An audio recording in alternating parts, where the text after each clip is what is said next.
é o nosso Deus. Bom dia, irmãos. Deus possa nos abençoar mais uma vez, né, nesse dia do Senhor, em que a gente vai agora estudar mais uma vez a palavra do nosso Deus.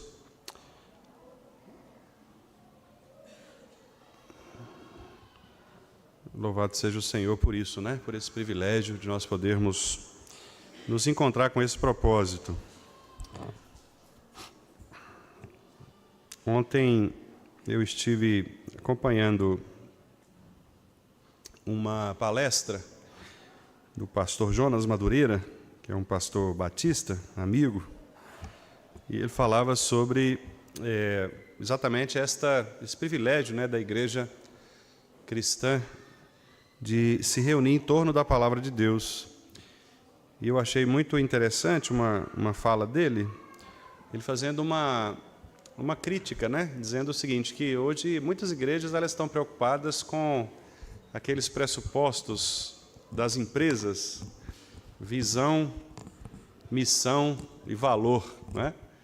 E aí, às vezes, a igreja se reúne para discutir estas coisas, né? São questões empresariais e que nem sempre tem a ver com o nosso papel. E ele dizia o seguinte, que, na verdade, nós precisamos de duas coisas só, né?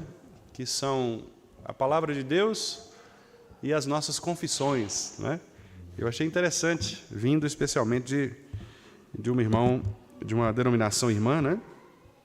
E isso faz toda a diferença para nós. De fato, irmãos, esse é o nosso propósito. E eu sei que nem sempre é um propósito tão aceito, né, na maioria das igrejas, mas nós precisamos lutar por isso, né? Lutar para que as nossas igrejas elas possam realmente se firmar na boa palavra de Cristo. Os outros assuntos, eles podem ser tratados em outros ambientes, né? Mas a igreja ela deve se preocupar com o alimento espiritual dos seus membros. E é por isso que eu tenho insistido com os irmãos de que nós nos concentremos em torno da palavra de Deus, né? Às vezes eu até vejo irmãos bem intencionados, dizendo, olha, pastor, a gente podia falar mais sobre isso, sobre aquilo, fazer tal ou qual programação. Mas qual é de fato o papel da igreja, né? A não ser ensinar a palavra do Senhor. Para estas outras coisas nós temos outros lugares, né? Nós temos outras instituições que ensinam. Só a igreja ensina a palavra de Cristo. Então imagine que você troque a palavra de Cristo por outro tipo de ensino.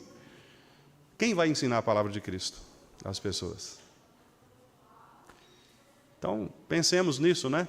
Eu ontem realmente refleti sobre essa questão com base nessa palavra do pastor Jonas. Achei muito interessante, quis compartilhar com os irmãos, né, sobre isso, já que nós temos insistido tanto nesse privilégio, né, que nós temos tido na Igreja do Vale de estudar a palavra do Senhor, né, a palavra de Deus, e essa deve ser a nossa suficiência. Ontem eu perdoe os irmãos estender um pouquinho, né, porque às vezes alguns assuntos eles mexem com a gente, né, a gente fica doido para compartilhar, né. Ontem eu conversando com um presbítero, amigo, presbítero irmão de outra, não é daqui de Belo Horizonte, é de outra igreja, de outra cidade, né, inclusive, e ele dizia o seguinte, que uma determinada pessoa que estava firme na igreja, resolveu mudar de igreja e a justificativa dele para a mudança era quanto à liturgia. Ele achava a liturgia da igreja, onde ele estava, uma liturgia muito fechada, não tinha banda, né? Essa foi a expressão que ele usou. E a banda, não vai voltar, né? E ele é um baterista.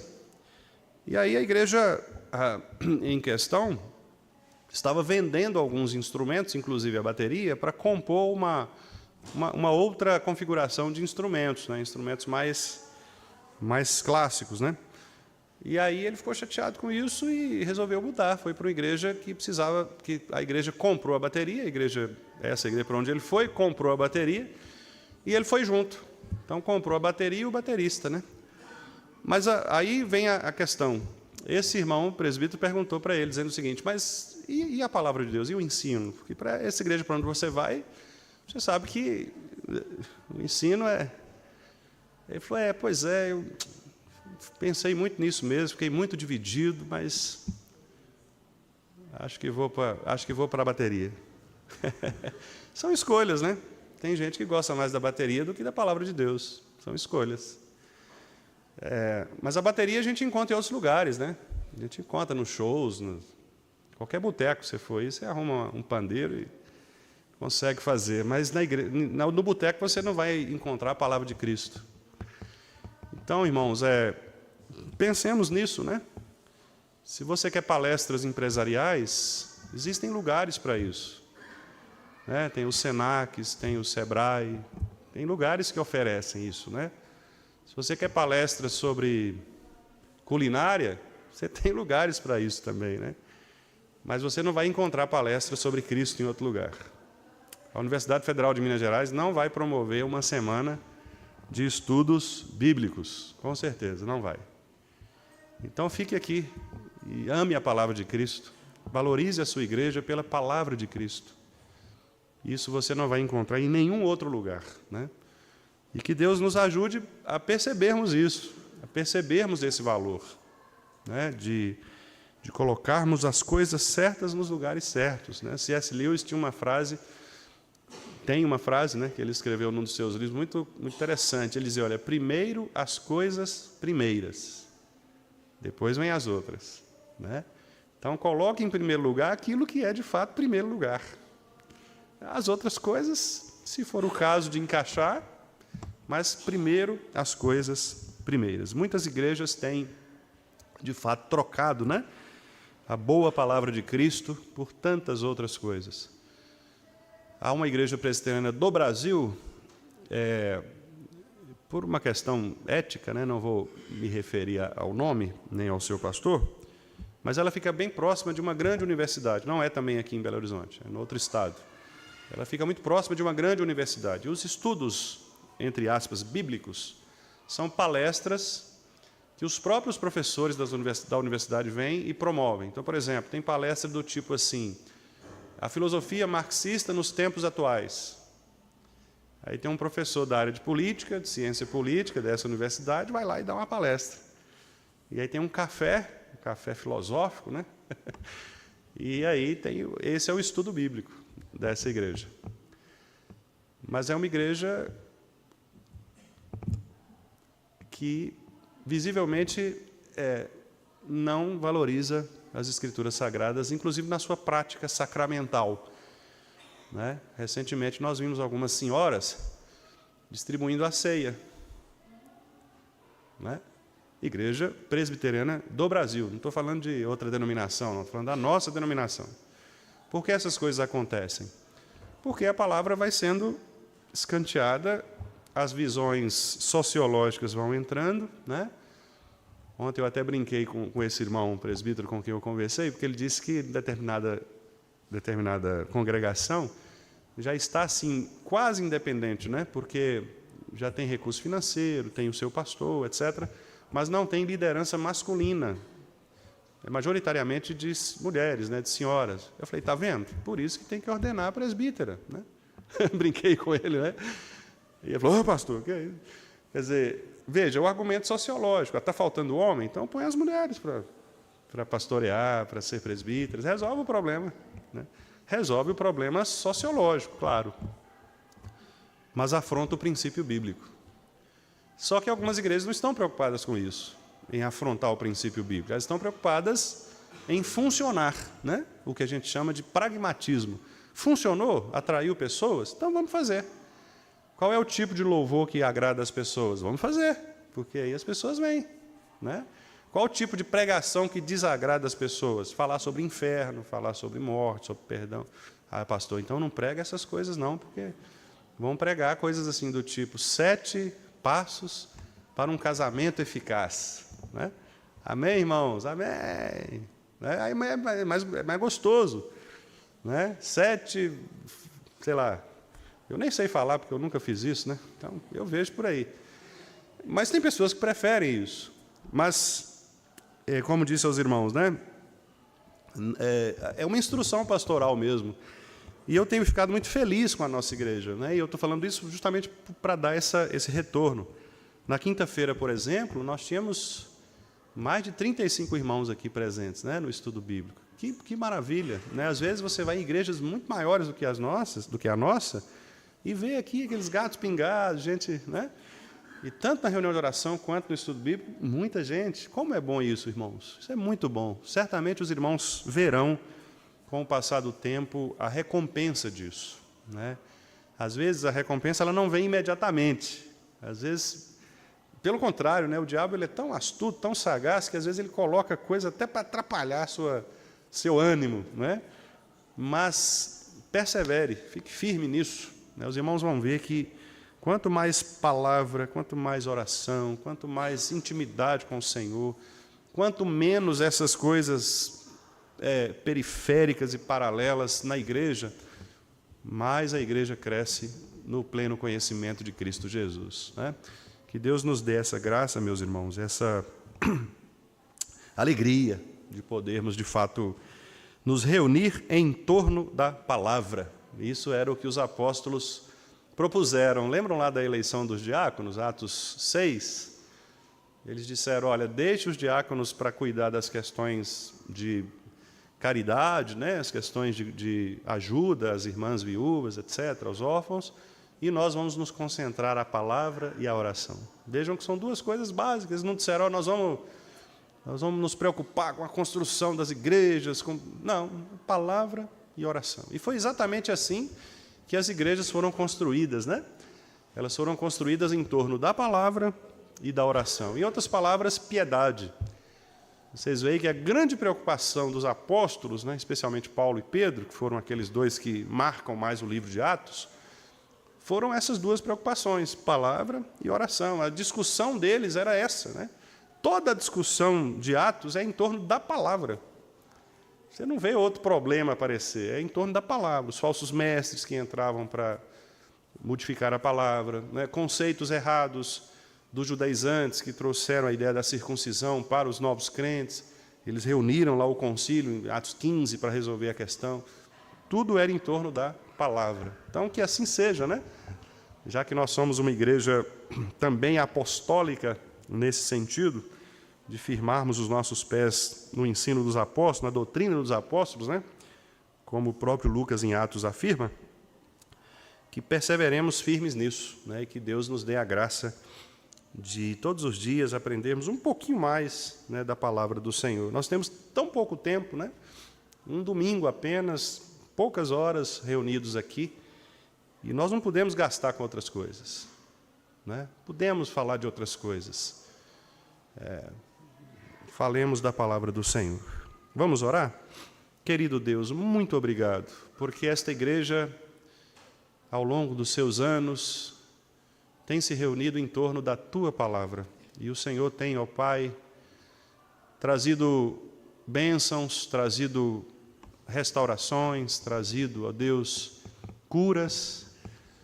E nós pedimos ao Senhor que Tu permaneças conosco e que a Tua palavra jamais deixe de ser o centro desta igreja, Senhor. Que o Senhor nos ajude a percebermos que, embora haja outras coisas boas, porque foram criadas pelo Senhor para o nosso próprio uso, deleite, a Tua palavra, ela é insubstituível, Senhor. Por isso que o Senhor nos dê, ó Deus, o interesse, o amor, aquele mesmo amor que o Senhor concedeu ao salmista, no Salmo 119, que o fez escrever todo aquele texto imenso, apenas para dizer, ó Deus, quanto amo a Tua lei. Ela é a minha meditação todo dia. Também ao dizer, puríssima é a Tua palavra, por isso o Teu servo a estima. E também por dizer, lâmpada para os meus pés é a Tua palavra, luz para os meus caminhos. Disse também que bem-aventurado é o homem que se firma na palavra do Senhor, guarda no coração esta palavra, porque este homem não pecará contra Ti. E ensinou a todos os novos crentes, também ao perguntar, como poderá o jovem guardar puro o seu caminho? Observando este caminho, à luz da tua palavra. Por isso, Senhor, nós cremos que a tua palavra ela não pode ser substituída, não pode ser mal interpretada, não pode ser ensinada de maneira irresponsável. E é por essa razão que eu peço misericórdia, Senhor, sobre mim, como líder docente desta igreja, sobre os meus irmãos presbíteros, que também são pastores e que também ensinam. Ó Deus, sobre os professores da nossa escola bíblica dominical, que também ministram a tua palavra, que o Senhor, em nome de Jesus, nos capacite, ó Deus, com o poder do teu Santo Espírito, para que jamais falemos coisas contrárias à palavra do Senhor, para que não sejamos, ó Deus, julgados por ti mesmo, ao final dos tempos, como sendo aquele servo infiel que adulterou a tua boa palavra. Ó Deus, dá-nos misericórdia, graça, amor, apreço, e não só um conhecimento racional, mental, intelectual, mas um conhecimento afetivo, um conhecimento do coração, para que nós possamos, de fato, não apenas acumular conhecimento, mas fazer com que este conhecimento desça ao coração, pela ação do teu Santo Espírito, para vivermos a tua palavra. Não apenas, ó Deus, aprender sobre, mas viver conforme a tua palavra. Dá-nos graça para que todos nós sejamos movidos por esse interesse. E se há em nós, ó Deus, algum caminho mau, se há em nós algum pensamento contrário a este, distinto deste, que o Senhor, em nome de Jesus, nos mostre, ó Pai, pelo teu Santo Espírito, dando-nos, ó Deus, esta convicção de que nós não temos outro caminho a não ser o caminho de tua palavra, porque a tua palavra escrita, ela revela aquele que é a tua palavra encarnada, Cristo Jesus, o nosso Senhor. Por isso não há como conhecê-lo de outro modo. E ele mesmo, na oração que fez por nós, disse que a vida eterna é esta, que nós o conheçamos ao Senhor, que é o nosso Pai, e conheçamos a Ele mesmo, a quem o Senhor enviou.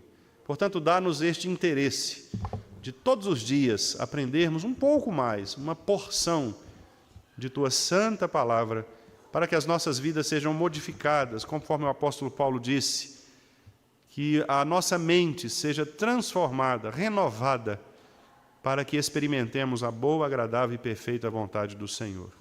Nós te pedimos estas bênçãos, Pai Santo, inclusive orando por estes irmãos e por estas igrejas que nós aqui mencionamos, que têm feito opções estranhas à palavra do Senhor. Que o Senhor tenha misericórdia deles também, e que o Senhor possa dar a eles, ó Deus, o retorno à santa palavra do Senhor, sola Escritura, que eles possam perceber, ó Deus, o quão pernicioso é tirar os olhos, tirar o foco da Tua palavra para estas outras coisas que às vezes até nos seduzem, mas que não nos revelam acerca de Ti.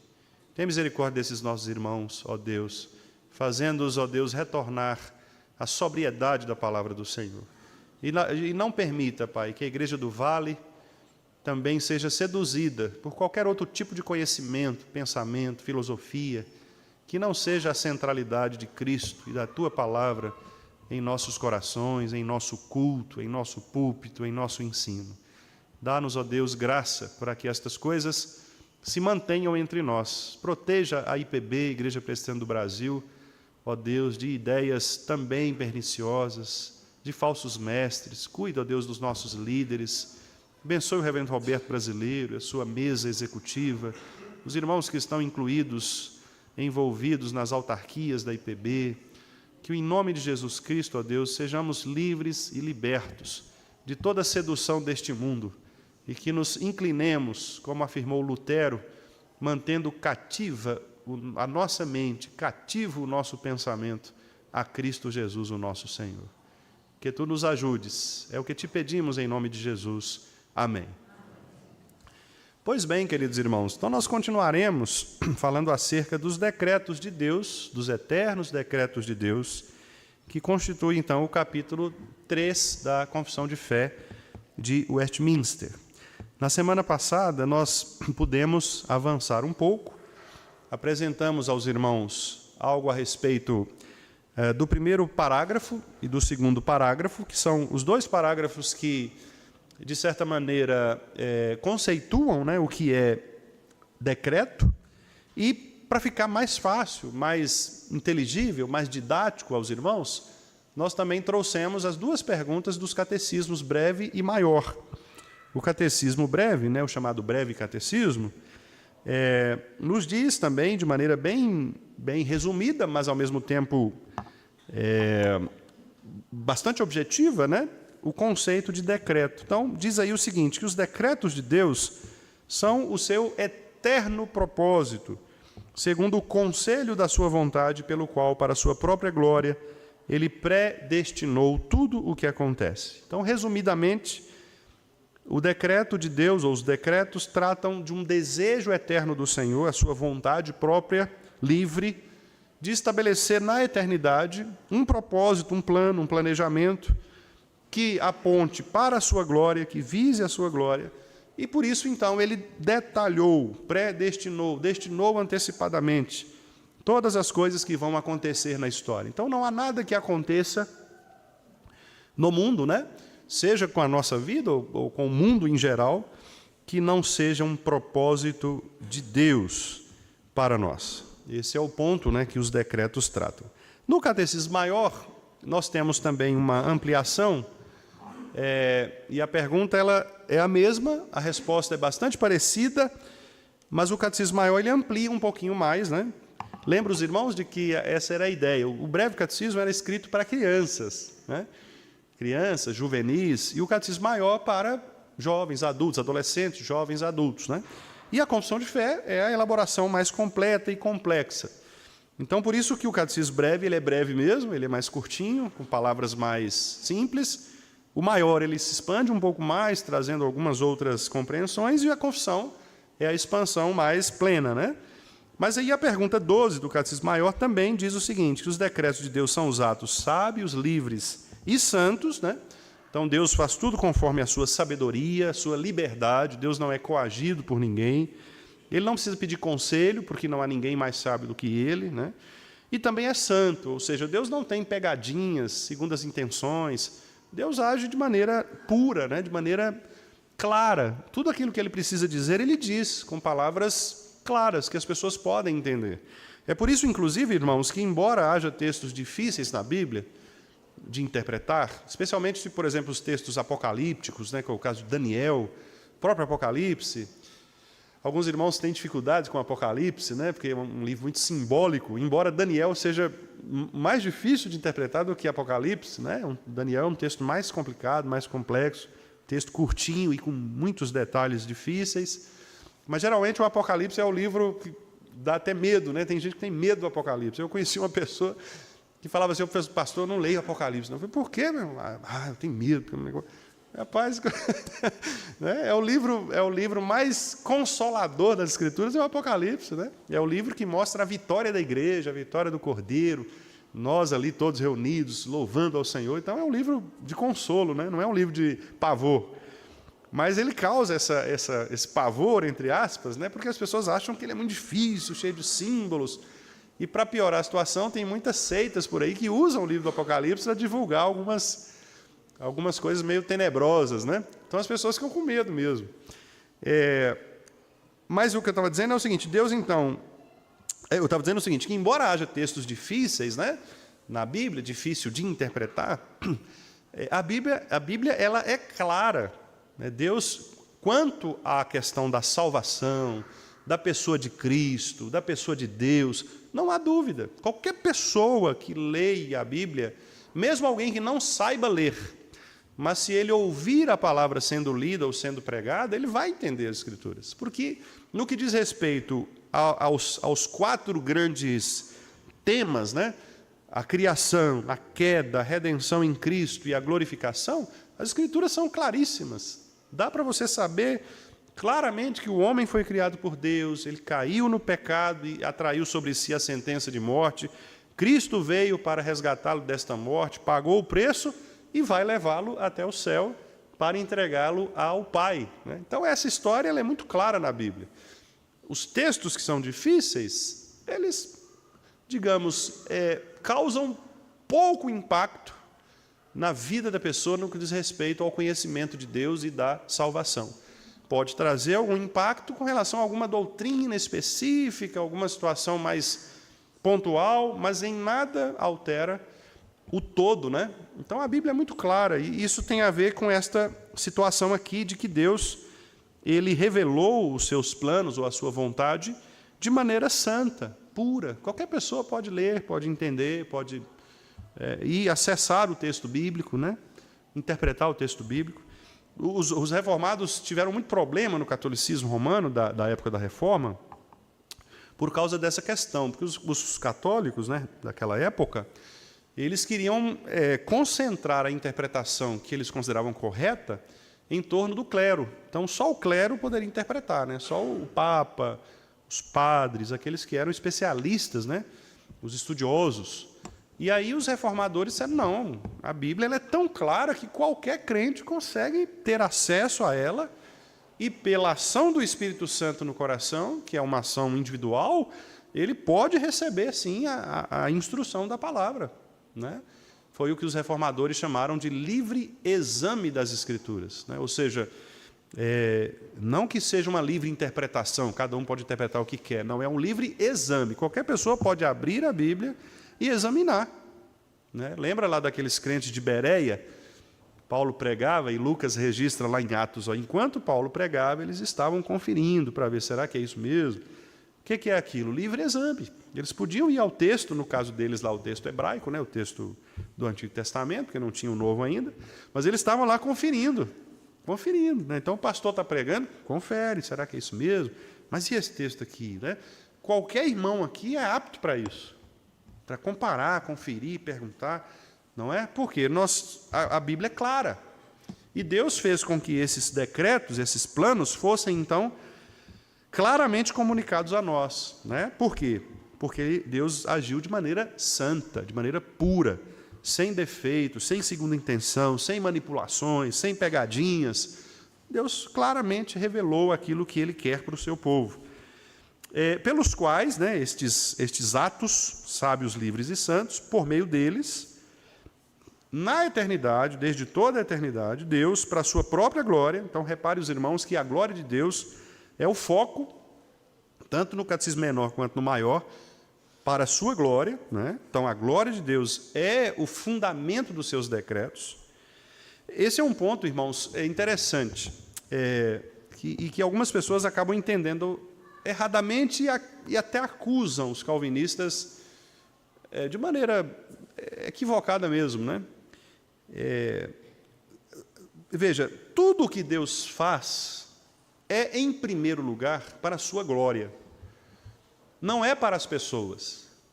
Porque nós temos aquela impressão, aquela ideia, né, de valorizar o ser humano. Isso é cultural, isso é nosso, principalmente com o humanismo, né? Nós damos muito valor ao ser humano. Por exemplo, naquela canção que, graças a Deus, nós não cantamos aqui, né? Que é, você tem valor, o Espírito Santo se move em você, você tem valor, né? Bom, nós temos valor, nós somos criados por Deus, mas o nosso valor, ele só é, de fato, observado, percebido, por causa do que nós apontamos para a glória de Deus. Em último lugar, é a glória de Deus que deve ser evidenciada. O que é que diz o Salmo 115? Não a nós, Senhor, não a nós, mas ao teu nome dá glória. Primeiro versículo. Então isso já mostra o seguinte, que, bom, nós temos valor, louvado seja Deus por isso, fomos criados à imagem e semelhança de Deus, por isso, inclusive, nós temos que cuidar uns dos outros, temos que não permitir que as pessoas sejam destratadas, desrespeitadas, injustiçadas. Tudo isso faz parte do ensino bíblico. Somos contrários ao aborto exatamente por isso, porque nós privilegiamos a vida e uma série de outras implicações. Então, nós temos valor, sim. Mas tudo o que Deus fez não foi por nós. E esse é aí que está o o gargalo, né? Muita gente esperneia. Como assim? Não foi por nós. Deus fez tudo para a sua glória. Ele quis louvar a si mesmo, elogiar a si. Ah, mas que Deus egocêntrico, né? Egoísta, pensa só nele. Mas por que ele pensa só nele, nesse sentido, né? Porque ele é Senhor de todas as coisas. É por isso, ele é soberano. A soberania implica também uma glória própria. E Deus quis se revelar. Deus quis manifestar na criação a sua glória. Então, quando você olha para uma pessoa e você vê, por exemplo, a complexidade da formação de uma pessoa no ventre, Salmo 139, né, que Davi diz lá, quão assombrosamente maravilhoso o Senhor nos formou ali no ventre. Veja, Davi, ele dá a glória a Deus. Ele não fala assim, olha, Senhor, que maravilha é esse homem que o Senhor criou. Não, ele fala de Deus.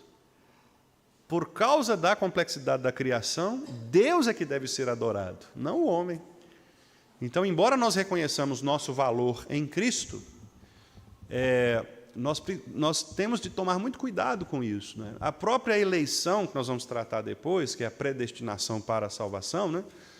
Ela visa a glória de Deus, ela não visa a nossa glória. Por isso que o eleito, o predestinado, ele não pode sair por aí se achando, né? Eu sou eleito, você não é, né? Chegar na porta ali da igreja de baixo ali e dizer assim, ali nós somos eleitos, aqui vocês estão tudo no inferno. Não, nós não fazemos isso por quê? Porque se nós reconhecemos a nossa eleição, o que a Bíblia diz? Nós temos de nos prostrar diante de Deus, porque Ele nos escolheu sem nós termos nenhum fio de cabelo para apresentar para Ele como mérito. Então, onde é que nós vamos entrar aí com vaidade, com louvor próprio? Não tem. Não é? Nós temos que reconhecer a nossa miséria mesmo, nossa podridão, Senhor. Olha, nós somos criados bons, perfeitos, mas nós caímos. E quando nós caímos, nós nos tornamos mortos, podres. E se não fosse o Senhor, nós estávamos mesmo perdidos, né? Salmo 124, Davi diz assim, se não fosse o Senhor que esteve ao nosso lado, Israel que o diga, eles teriam nos engolido vivos, quando a ira deles se acendeu contra nós. Aí completa dizendo assim, mas bendito seja o Deus que nos livrou das mãos deles, quebrou o laço do passarinheiro, né? A expressão que o salmista usa, né? Quer dizer, nós estamos presos pelo pecado, presos por nossa morte, né? E Deus foi lá e cortou, abriu a gaiola, né? Cortou o pezinho lá da argolinha, né? Que nos prendia, e a gente se viu livre. Então, nossa liberdade hoje ela é uma liberdade em Cristo. Por isso que o nosso louvor deve ser a Cristo, e não a nós mesmos. Nós jamais conseguiríamos cortar a correntinha do pecado, né? Jamais. Então, como que a gente vai dar louvor para a gente mesmo? Se tudo que a gente recebeu vem da cruz, se tudo que a gente recebeu vem de Cristo, né? Então, eu só quis fazer ampliar um pouco mais isso, para mostrar para os irmãos que os decretos de Deus visam, de fato, a glória de Deus. Então, por exemplo, por que isso é tão impactante? Porque se no decreto de Deus estiver estabelecido que nós vamos sofrer, por qualquer que seja o sofrimento, né, neste mundo, é o decreto de Deus, né? Eu citei para os irmãos aqui um texto do pastor John Piper, que é um texto pesado, um texto difícil de ler. Difícil que eu digo porque humilha a gente, né? O texto dele é o seguinte, não desperdice o seu câncer. É o título do artigo. Só pelo título já é um negócio meio esquisito, né? Poxa, pastor, pega leve, né?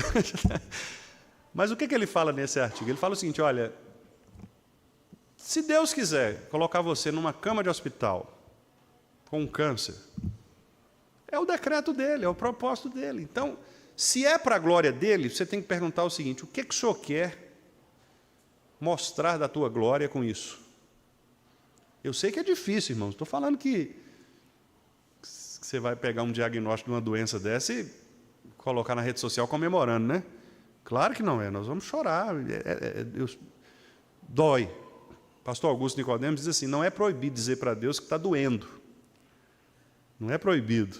Você pode chegar e falar, Senhor, está doendo, está difícil. Mas o que eu quero dizer é que, mesmo na dor, a glória de Deus tem que ser evidenciada. Então, se eu estou doente, por que Deus quer que eu esteja doente? O que Ele quer mostrar da glória dele? Aí o Piper, no caso desse artigo, diz assim, quem sabe Deus não colocou você ali para pregar para aquelas pessoas do hospital, não é? Para anunciar Jesus Cristo, para anunciar a alegria da graça, da glória de Deus para aquelas pessoas ali. Talvez seja o propósito de Deus. Talvez seja o propósito de Deus mostrar que você estava valorizando, quem sabe, outras coisas, além do reino dele. Então, Ele tira de você a saúde e coloca você numa situação de dependência para que você reconheça que Ele é Senhor sobre sua vida. Isso é impactante, né? Porque viver os decretos de Deus é uma coisa anti-humana, porque é o seguinte, nós queremos sempre estar em evidência. Não é assim? Nas pequenas coisas. Se a gente vai, por exemplo, dar uma ideia numa reunião, uma plenária, a gente dá uma ideia, a gente quer que a nossa ideia vença. Isso é natural da gente. E aí, se a nossa ideia não vence, às vezes, algumas pessoas ficam chateadas, mas a minha ideia era boa, era melhor, mas fulano... Não é assim que acontece na nossa vida? Porque a gente é pecador, a gente lida com isso, não é? O pastor chega lá no conselho, todo empolgado, apresentar um plano, irmãos, vai dar certo, vamos votar. Aí, 7-0, né? O pastor perdeu de goleada. Foi nem 7-1, né? 7-0. Os irmãos entenderam que não era a hora, não é o momento, não é, entendeu? E aí eu até ouvi uma palestra de um pastor recentemente, dizendo que aquele texto que Paulo fala lá, né, inimigos do bem, lá de Timóteo 3, ele falou, isso aqui é o seguinte, é quando o pastor leva um plano para o conselho e o presbítero é contra, esse presbítero é inimigo do bem, né? Uma interpretação ruim demais, né, do texto, não tem nada a ver, né? Então, quer dizer, o que o pastor tem que fazer numa situação dessa? Não era a hora. Se os meus irmãos ali entenderam que não é a hora, Deus quis assim, eu tenho que me adequar a isso. Mas é porque o presbítero é contra o pastor. Se o presbítero é contra o pastor, quem foi que mandou o presbítero ser contra o pastor? Deus.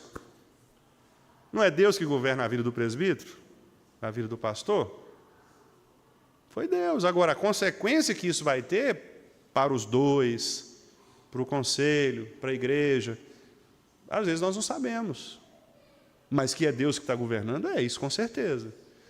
Então, entender esse processo de sabedoria, de santidade, no decreto divino que visa a glória de Deus, nem sempre é fácil para nós, porque é um processo de humilhação, né, da nossa própria autonomia. Então, é Deus mostrando, olha, você não é tão autônomo assim como você pensa.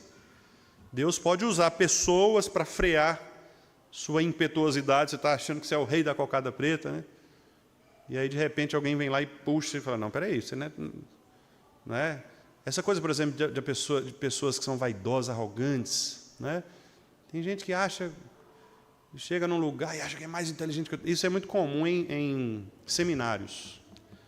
Primeiro ano de seminário. Primeiro ano de seminário é uma turma muito heterogênea, né? Porque vem irmãos assim, de tudo quanto é jeito. Tem irmãos já muito bem formados, com outros cursos, leitor de teologia e tal, presbítero, professor de escola dominical, prega. Então, o cara já vem mais ou menos assim, entre aspas, já praticamente um pastor, né? No sentido prático. Mas tem outro ali que é novo convertido, no sentido de, né, ele tem 3 anos ali de igreja, não é assim um leitor da teologia, está começando, está aprendendo.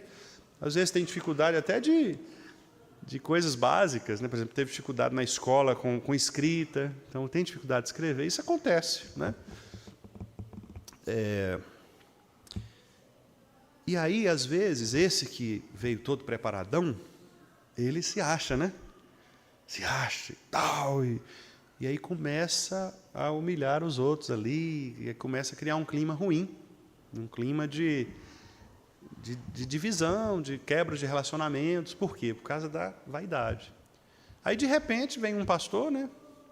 Simples, humilde, mas muito bom. E aí, o sabichão lá da turma, né? Vai dar uma resposta assim, porque Berkoff Luiz Berkoff escreveu lá, né, sobre os decretos e tal. E aí o pastor ouve aquilo ali e tal, e fala assim, meu irmão, quase que você acertou. Não é bem isso, não. E aí corrige a fala do cara. O cara fica emburrado, né? Porque assim, ele não queria ser desafiado, ele queria mostrar. Eu me lembro que no seminário nós tínhamos uma situação assim, a nossa turma era uma turma muito boa, né? Eu acho que eu já contei para os irmãos, porque na minha época, foi uma época difícil na IPB. O seminário que eu estudei, o JMC, né, em São Paulo, ele passou por um ataque de um grupo político da IPB, e assim, a ideia era fechar o seminário, né? Por questões políticas antigas. O seminário JMC é ligado ao reverendo Boanerges Ribeiro, que sempre representou na IPB uma linha conservadora. E esse grupo que queria meio que atacar, minar o JMC, e uma das primeiras coisas que eles fizeram foi deixar o JMC sem o sustento que a Universidade Mackenzie, há anos, repassava para o seminário. Então, muitos professores do JMC eram pagos pela Universidade Mackenzie, como uma espécie de uma parceria.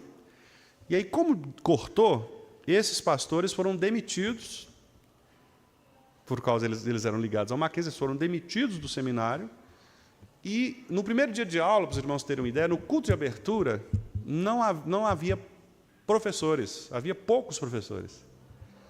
Um dos é esse que vai estar aqui conosco, o reverendo Hermstein. Esse que vai estar conosco em agosto, se Deus permitir, chegou e disse, olha, eu fico aqui até de graça, eu não quero receber nada do seminário, eu estou aqui por vocação. Assumiu, mais alguns outros, reverendo Wilson Santana, alguns outros ali, vamos tocar o seminário. Reverendo Paulo Fontes, que alguns irmãos aqui conhecem, Paulo Ribeiro Fontes, foi o diretor nessa época. E aí o que aconteceu? Muitos seminaristas que iriam para o JMC desistiram. Os presbitérios ficaram preocupados e tiraram os candidatos, mandaram para outros seminários. Certo? De maneira que a turma ficou reduzida. E aí não conseguiu formar turma pela manhã e à noite. Então, a turma da manhã não se formou. Não teve turma matutina na minha época. Nós fizemos a turma noturna. E aí, com isso, duas coisas aconteceram. O curso se estendeu por mais um ano. Então, o reverendo Paulo Fonte chegou para a gente e falou, olha, vocês querem ficar mais um ano? É o preço que vocês vão ter que pagar. Nós topamos. Eu falei, não, eu vim para cá com muita convicção, então não importa já acrescentar um ano. Perguntei ao meu presbitério, o presbitério falou, não tem nenhum problema. Então, o curso passou de 4 para 5 anos. E a outra implicação é que os alunos que optaram pelo matutino e que permaneceram, foi o meu caso, por exemplo, acabaram se juntando. Então, ficou uma turma muito coesa, uma turma muito, assim, diferente, por conta dessas questões. Foi uma turma muito comprometida, inclusive, porque, diante desse cenário de instabilidade, quem ficou é porque queria ficar mesmo. Então, foi uma turma que se tornou uma turma muito amiga, inclusive, né? Muito próxima uns dos outros. Mas aí eu contei essa história para falar sobre isso, porque, nesse sentido também, havia na turma esse cenário que eu disse para os irmãos aqui, né? Então, há colegas, por exemplo, que questionavam, no primeiro ano, primeira semana de aula, questionava trechos de Calvino, não, acho que Calvino errou aqui e tal. Aí o reverendo Hermstein, eu me lembro de uma aula dele, ele disse assim, o aluno já vinha em algumas aulas dando essas coisas, né?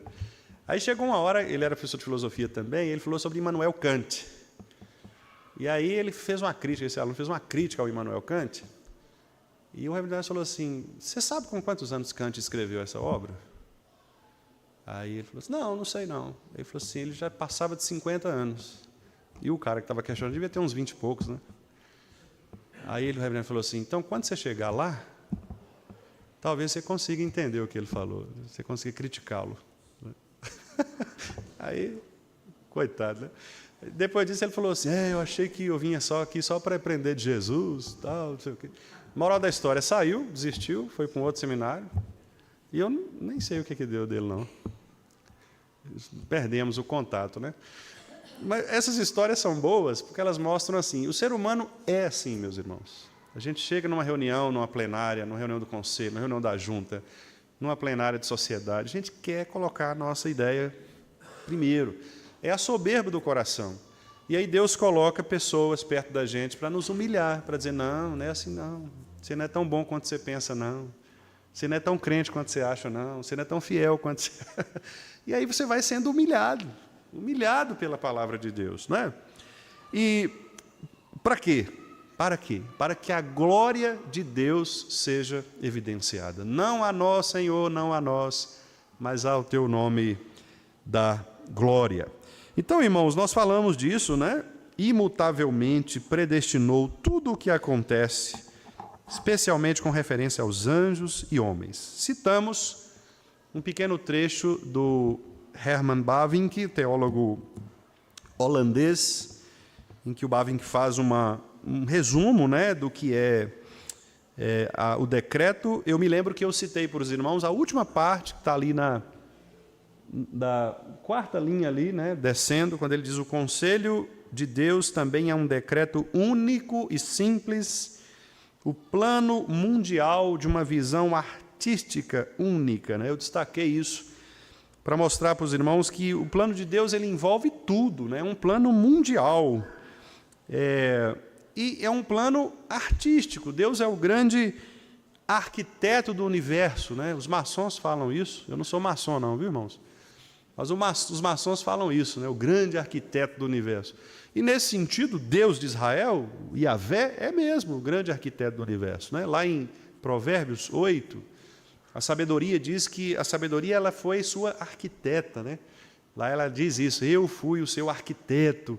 Quer dizer, no sentido de que criou, né, todas as coisas, com a inteligência, com a arte. Falamos, inclusive, aqui, citando o Marcos Erbelin, né, daqueles animais curiosos, né, que temos por aí na natureza, que fazem coisas absurdas, né, que nós nunca imaginamos. O que é isso? A arte de Deus. Deus é o grande artista. Ele coloca as coisas no devido lugar, né, coloca tudo certinho, no corpo humano, tudo no seu devido encaixe. O cérebro humano, né, uma complexidade incrível, né? Tudo no seu devido lugar. Então, é de fato obra de um grande artista, perfeito, santo, né, sábio. Vimos também, meus irmãos, os pressupostos bíblicos, e nós falamos sobre as obras internas de Deus, ad intra, que são aquelas obras que nós não conhecemos, elas são secretas no pensamento de Deus. Mas existem as externas, que são aquelas que nos são comunicadas, nos são reveladas, né? E, finalmente, no estudo passado, nós vimos os 3 aspectos que governam esses pressupostos bíblicos. Nós falamos de que todas as ideias estão incluídas nos decretos divinos, portanto, são destinadas à realização fora do ser divino, né? Então, Deus pensou todas as coisas e, ao pensar, Ele faz com que estas coisas se realizem no tempo. Como nós não conhecemos o pensamento de Deus, né? Paulo diz lá em Romanos 11, quem, pois, conheceu a mente do nosso Senhor, né?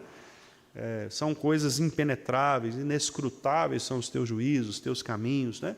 Então, nós não podemos conhecer a mente de Deus, nós só podemos conhecer aquilo que nós sabemos pelas Escrituras e aquilo que nós sabemos quando as coisas acontecem. Então, eu não sei o que vai acontecer comigo daqui meia hora, daqui 1 minuto, daqui 20 anos, não sei. Né? Então, você não consegue compreender isso a menos que Deus vá revelando nessas obras que a Bíblia chama de obras da providência. Mas tudo isso está incluído no decreto de Deus. Todos os decretos são baseados na soberania absoluta de Deus, como eu falei, né? Deus é soberano, então não há porquê, Isaías diz isso, não, seria um absurdo os cacos questionarem o oleiro, né? Um caco em meio aos cacos criar briga com o oleiro. Por que você me fez assim, né? Isaías fala isso. Quer dizer, nós somos os cacos. Não que nós estejamos cacos, né, irmãos? Nós estamos até ajeitadinhos, né? Mas somos cacos, espiritualmente falando. E como cacos, como é que a gente vai questionar com o oleiro? Não, o Senhor me fez errado, né? Não era assim que era para eu ser. Não, Deus fez assim, é o decreto dele. E terceiro, no devido tempo, todos os decretos são realizados, como eu falei, na história, nós vamos percebendo as coisas sendo realizadas por Deus. E aí, hoje nós vamos fazer o seguinte, nós vamos ver algumas palavras bíblicas para decreto, e eu tenho, inclusive, na quinta-feira eu fiz isso, né? Trouxe algumas palavras. Talvez os irmãos pensem, mas por que o pastor está insistindo nesse negócio de palavras? A gente não sabe grego, não sabe hebraico, né? Mas não é a intenção não é essa, não é questão linguística, nada disso. A intenção é mostrar para os irmãos como que a Bíblia ela é, de fato, bela na sua escrita e como Deus, de acordo com cada estilo de cada escritor, de acordo com cada experiência de cada pessoa, ele vai revelando sua narrativa. Então, por exemplo, o irmão Everton, eu peço para ele escrever alguma coisa a respeito de Deus. Ele escreve. O irmão Danilo escreve uma outra coisa. Os dois estão corretos, mas os dois usam estilos diferentes, que são próprios, palavras próprias, né? Que vocês identificam, que vocês gostem mais, exemplos da realidade do Everton, da realidade do Danilo. Então, nós vamos chegar ao mesmo caminho, do ponto de vista do conteúdo, mas com estilos diferentes, palavras diferentes. Então é por isso que eu tenho insistido nisso, para mostrar para os irmãos que a Bíblia não é um livro automático, não é aquela coisa de uma ciência exata, que você pega uma fórmula num livro de matemática e no outro livro diferente é a mesma fórmula. Né? Que você vai no livro de química e tem lá a tabela periódica dos elementos e é o mesmo que tem no outro livro. Não. Deus ele é artístico, como nós lemos aqui no Bavinck. Ele faz as coisas belas. Né? Palavras são importantes. Nós nos movemos pelas palavras, nós nos comunicamos com palavras. Então, saber as palavras que Deus usa faz parte desse entendimento maior, mais amplo, né, a respeito da vontade de Deus. Então, vamos lá. Como sempre, eu vou pedir aos irmãos ajuda para a gente ler os textos.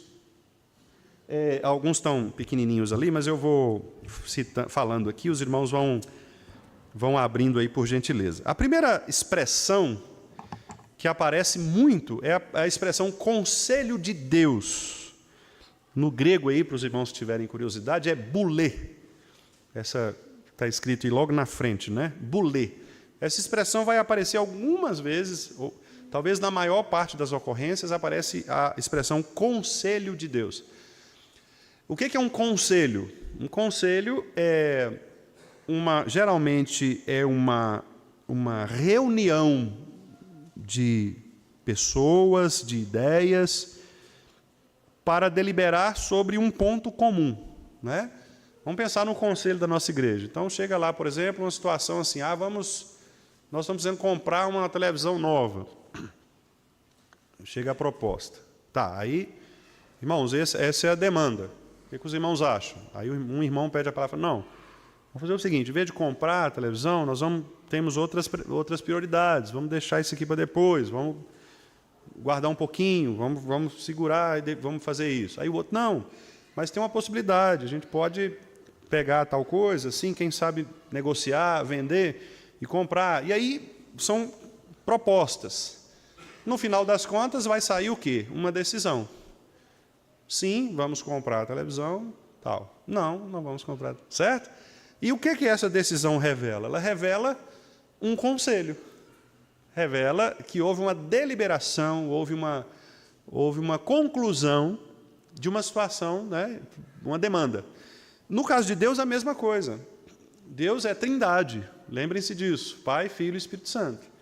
Então, o Pai, o Filho e o Espírito Santo, na sabedoria de suas perfeições, eles chegam a propósitos, chegam a um conselho. Então, quando a Bíblia fala conselho da vontade de Deus, está dizendo disso, que é uma decisão tomada por Deus, que é uma decisão sábia, justa, não é isso? Uma decisão santa, uma decisão que foi tomada não assim a toque de caixa, mas algo planejado, sem erros, porque Deus não pode errar.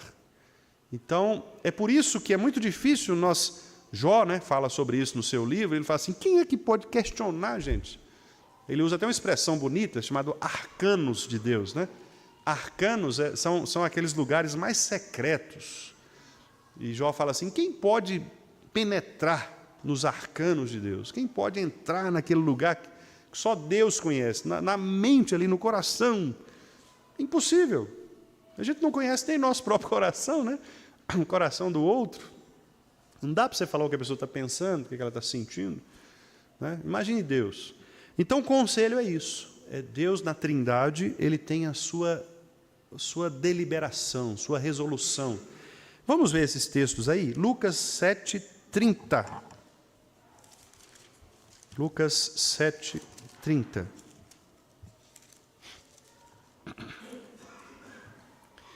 Como sempre, irmãos, vamos lê-lo, né, o versículo juntos.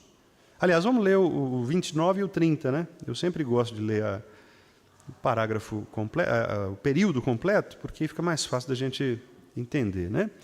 Então, Lucas 7, 29 e 30. Vamos lá? Todo o povo que o ouviu, e até os publicanos, reconheceram a justiça de Deus, tendo sido batizados com o batismo de João. Mas os fariseus e os intérpretes da lei rejeitaram, quanto a si mesmos, o desígnio de Deus, não tendo sido batizados por ele. Então, a expressão aqui, desígnio, que aparece aí, é a expressão boulé, né, do grego, que aponta para essa ideia de conselho de Deus. Veja que o texto é muito interessante, né? Os publicanos reconheceram, mas aqueles que deveriam reconhecer, que eram os mais sabedores da lei, tanto os intérpretes quanto os fariseus, que eram radicais, estes rejeitaram. Olha como que o texto ele põe o dedo na ferida, né? Em outras palavras, o texto está dizendo o seguinte: aqueles que eram mais religiosos e que deveriam compreender melhor foram os que rejeitaram. E isso acontece. Às vezes, você, por exemplo, vai numa reunião de presbitério e aí tem uma situação lá para ser julgada, né? E aí, a decisão, você fala, uai, mas essa decisão está meio estranha, não é isso que a Bíblia fala, né, sobre tal situação. Por quê? Porque, às vezes, as pessoas que se entendem, se acham mais sabedoras, são aquelas mais rápidas, mais aptas para rejeitar o desígnio de Deus, né? Talvez a pessoa simples ali, que você chega lá e ela aceita, né? Não, pastor, é isso mesmo, Deus quis assim, né? Agora, aquele que é o suposto intérprete da lei, às vezes esse tem dificuldade. Não, mas tal coisa, diz assim, né? Isso é comum, e Jesus aqui já está dando uma chamada de atenção nisso. Mas o ponto nosso é desígnio, ou seja, boulé, o conselho de Deus. Vamos ver também Atos 13:36. Atos 13:36. Lembrando que tanto Lucas quanto Atos foram escritos pela mesma pessoa, né? Então isso pode indicar para nós uma preferência de Lucas por esse termo. Foi o que eu disse, né? Deus não retirou dos escritores da Bíblia o seu estilo. Então, alguns irmãos optaram, gostavam mais, entendiam que tal palavra significava mais, né? O que eles queriam transmitir. Vamos lá, irmãos. Atos 13:36. Vamos ler juntos. Na verdade, tendo Davi servido a sua própria geração, conforme o desígnio de Deus, adormeceu, foi para junto de seus pais e viu corrupção. Estão vendo? Então, novamente, a expressão desígnio, que é este conselho de Deus. Ainda em Atos, aí no capítulo 20, versículo 27, esse é um texto maravilhoso, né? É um texto da despedida de Paulo dos irmãos presbíteros de Éfeso.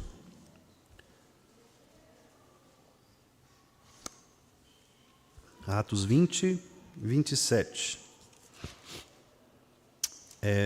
Vamos ler o 26, né? Para ficar o período completo. Vamos lá. Portanto, eu vos protesto, no dia de hoje, que estou limpo do sangue de todos, porque jamais deixei de vos anunciar todo o desígnio de Deus. Irmãos, que coisa maravilhosa. Eu, enquanto pastor, esses textos eles me falam muito ao coração, né? Porque eu fico pensando assim, meu Deus, eu estou há 1 ano e meio, né, na Igreja do Vale. Os irmãos tiveram a coragem de me dar um tempo mais, né, de 5 anos. E aí eu falo, meu Deus, eu preciso ensinar todo o desígnio, todo o conselho do Senhor. Não sei quanto tempo nós temos, né? Tempo, não sei. E eu preciso ser fiel na transmissão da palavra, de modo que qualquer irmão aqui possa, ao final de tudo, dizer assim, olha, o pastor Wendel, ele era falho nisso, falho naquilo, não fazia bem isso, não era competente naquilo, era muito chato, tal, mas de uma coisa nós não podemos falar. Ele ensinou o desígnio de Deus para nós. Se isso acontecer, estou feliz. O resto não tem problema, não. o resto eu acerto com Deus lá, quando chegar, né? Mas nisso eu não posso falhar. Nisso eu não posso falhar. Eu posso falhar em muitas outras coisas. Espero não falhar. E graças a Deus eu tenho um conselho de irmãos presbíteros que me ajudam muito nisso, né? Que me pastoreiam, que me auxiliam, me aconselham, para não me deixar falhar, né? Mas no ensino, no desígnio de Deus, eu não posso falhar. Então, orem por mim, irmãos. Orem por mim. Sejam amorosos, né, com o seu pastor nesse sentido. Os irmãos podem ter certeza de que a minha intenção, ela é uma intenção pura. Eu não subo neste púlpito, ou não venho aqui para falar de coisas né, da minha cabeça, ou para apontar dedos, algo do tipo. Não, eu quero realmente ser fiel ao Senhor, né? Eu quero ser encontrado fiel. Quando o Senhor me cobrar e perguntar, você ensinou a palavra àquele povo? E eu quero ter a consciência tranquila de dizer, Senhor, eu ensinei a tua palavra. Né? Então, foi o que Paulo disse aqui. Paulo falou, olha, eu estou limpo do sangue de todos, porque eu jamais deixei de ensinar a vocês o desígnio de Deus. Esse devia ser o coração, né, de todo pastor. Porque as outras coisas são boas, mas elas podem ser feitas por outras pessoas, né? E louvado seja Deus, quando a igreja tem pessoas que podem fazer essas outras coisas, né? Às vezes tem igrejas que não, que o pastor tem que pôr a mão na massa mesmo, porque às vezes não tem, mas creio que não é o nosso caso, né? Nós somos uma igreja, graças a Deus, muito capaz, muito bem suprida, né? Com muitos talentos. E eu brinco mesmo em relação ao conselho, o nosso conselho é um conselho assim muito, muito interessante, porque a gente tem habilidades em todas as áreas, né? Tem um irmão, uma visão administrativa, outro irmão, uma visão mais, entre aspas, né, mais pastoral, mais preocupado ali com as pessoas, outro irmão com uma visão de negociação, né, de ordem.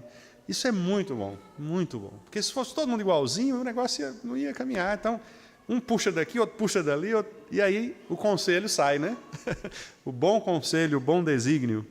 Louvado seja Deus por isso. Vamos ver o último texto aí, irmãos. Hebreus 6,17.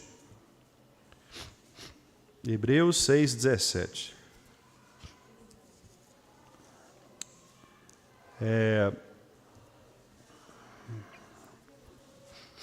Aqui os irmãos podem ficar um pouco em dúvida, porque a palavra que está traduzida aí para o português é a palavra propósito, que ela inclusive aparece aqui, né, no tópico 3, aqui da nossa listinha, mas no original é a palavra boulé, lá aquela primeira lá do grego. Então, por isso que ela é citada ali, né? Então, literalmente, o termo aí seria desígnio, ou mesmo conselho, tá certo?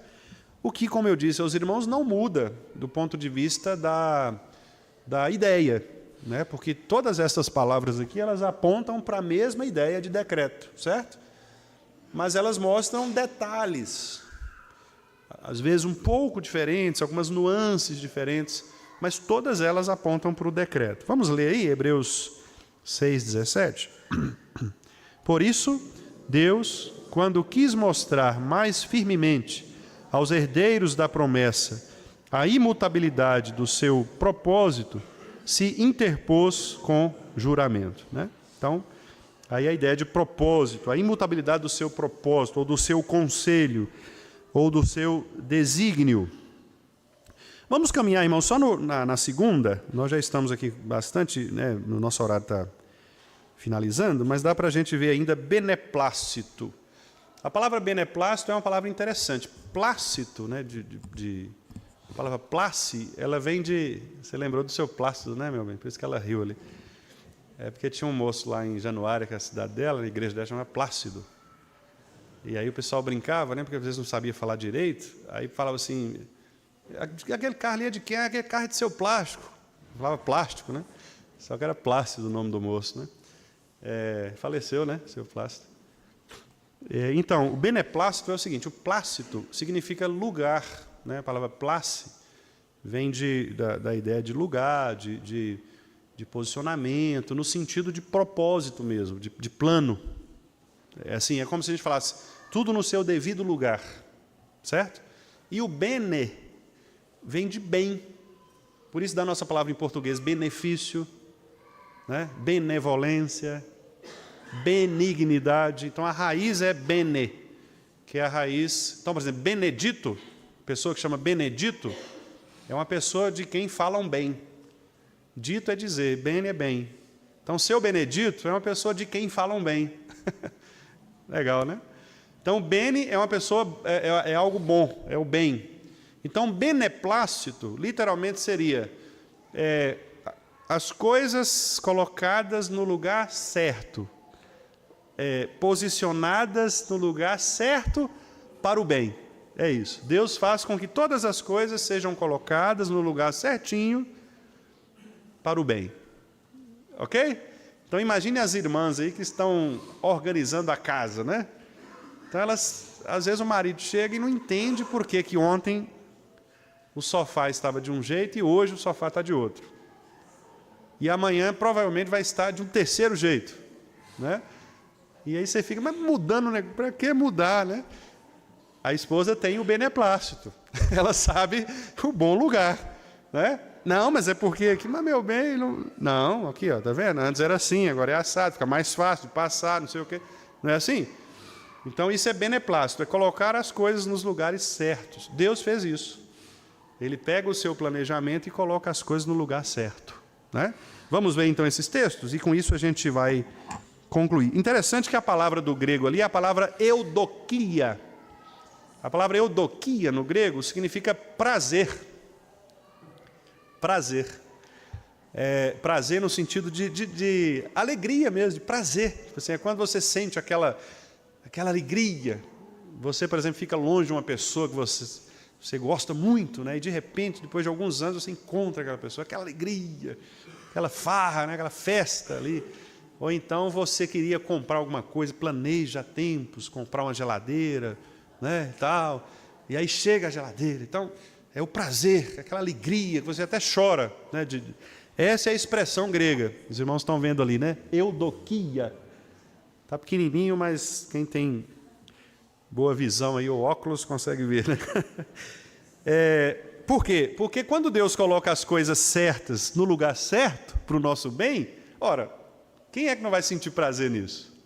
Quando tudo se encaixa direitinho. É prazeroso demais, não é?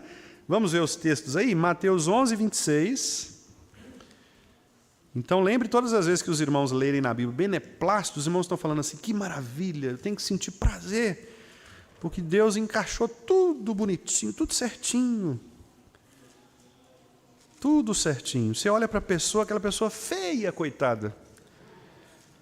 Feia, você fala, gente, mas que camarada feio. Deus encaixou assim nele, bonitinho, para ele ficar feinho mesmo. Mas para Deus isso foi planejado, né? Tudo encaixadinho no lugar certo. Mateus 11, 26. Vamos lá? Vamos ler o 25, né? Porque para fazer o período completo. Vamos lá. Porque aquele tempo... Aliás, desculpa, vamos lá, eu errei aqui. Por aquele tempo, exclamou Jesus, graças te dou, ó Pai, Senhor do céu e da terra, porque ocultaste estas coisas aos sábios e instruídos, e as revelaste aos pequeninos. Sim, ó Pai, porque assim foi do teu beneplácito, do teu prazer. Olha que maravilha, Deus sentiu prazer de fazer isso, de esconder dos sabichões e de revelar para a gente simples. É por isso que você pega esses cientistas aí, esses filósofos, sabichões, e os caras estão, como diz Paulo lá em Atos, tateando, né? Nunca chegam a Deus. Falam, fazem suas teorias, acham, e Deus está lá rindo deles. Rapaz, Deus fica olhando assim, mas não foi isso que eu fiz, não. Eu só peguei a terra, assim, coloquei, peguei Marte, encaixei, depois soprei, eles começaram a rodar. Foi simples, não tem nada desse negócio. Né? É mais ou menos isso. Deus ri de como as pessoas, de como os seres humanos querem ser mais sábios do que Ele. Lembra lá da Torre de Babel?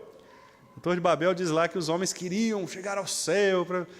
Aí o texto é irônico, né? Moisés, ele é irônico no texto. Moisés fala assim, e Deus se inclinou para ver o que estava acontecendo. É como se fosse assim, eles estão querendo subir, estão achando que estão lá em cima. Aí Deus está assim, o que é mesmo que vocês estão fazendo? Né? E como é que é o negócio? Sobe mais, né? Tipo Elias falou com os profetas, grita mais, quem sabe Baal não está dormindo, né?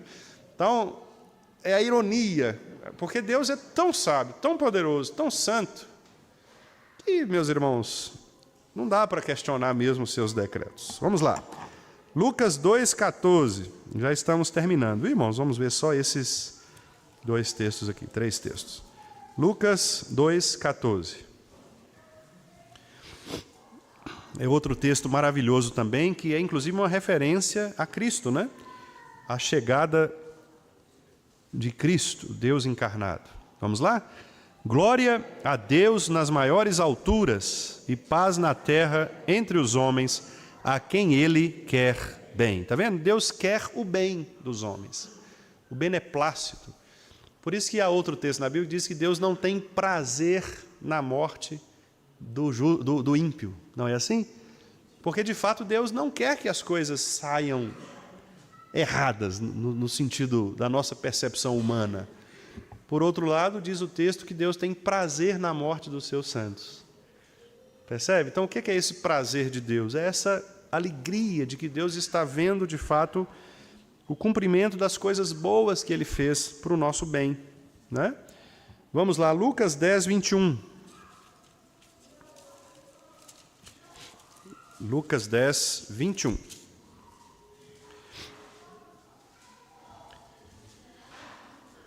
Lucas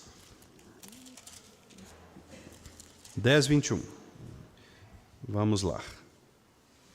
Naquela hora, exultou Jesus no Espírito Santo e exclamou: Graças te dou, ó Pai, Senhor do céu e da terra, porque ocultaste estas coisas aos sábios e instruídos e as revelaste aos pequeninos. Sim, ó Pai, porque assim foi do teu agrado. Então, o evangelista, né, por que a gente leu o texto? Porque, novamente, a gente percebe a escolha do evangelista Lucas por esta expressão eudoquia, né, que é a expressão prazer, beneplácito, alegria de Deus. E, por último, meus irmãos, Filipenses 2,13, texto também muito conhecido nosso, né?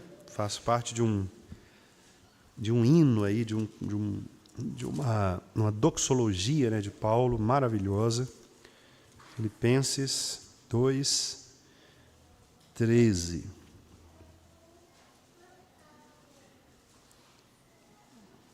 Texto que a gente conhece muito bem, né? Vamos ler o 12 também, para fazer período. Vamos lá. Assim, pois, amados meus, como sempre obedecestes, não só na minha presença, porém, muito mais agora, na minha ausência, desenvolvei a vossa salvação com temor e tremor, porque Deus é quem efetua em vós tanto o querer como o realizar, segundo a sua boa vontade, o seu beneplácito, segundo o seu prazer. Então, resumo. Seja o que aconteça na sua vida, seja o que aconteça na sua vida, Deus determinou que assim aconteça. Seja o que aconteça na sua vida, faz parte do desígnio do conselho sábio de Deus. E mais do que isso, seja o que aconteça na sua vida, isso está acontecendo para o prazer de Deus.